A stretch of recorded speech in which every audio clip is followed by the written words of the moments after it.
هم الكتاب والحكمة وإن كانوا من قبل لفي ضلال مبين وآخرين منهم لما يلحقوا بهم وهو العزيز الحكيم ذلك فضل الله يؤتيه من يشاء والله ذو الفضل العظيم مثل الذين حملوا التوراة ثم لم يحملوها كمثل الحمار يحمل أسفارا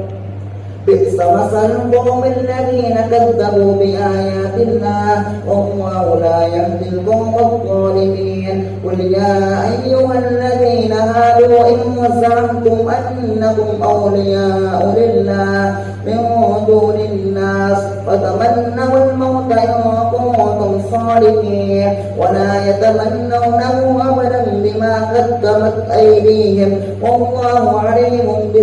بالظالمين قل إن الموت الذي تفرون منه فإنه ملاقيكم ثم تردون إلى عالم الغيب والشهادة فينبئكم بما كنتم تعملون يا أيها الذين آمنوا إذا نودي للصلاة من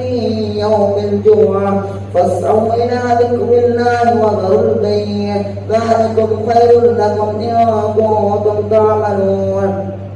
فإذا قضيت الصلاة فانتشروا في الأرض وابتغوا من فضل الله واذكروا الله كثيرا لعلكم تفلحون وإذا رأوا تجارة أو لهوا انفضوا إليها وتركوك قائما قل ما عند الله خير من اللهو ومن التجارة والله خير الرازقين أظلم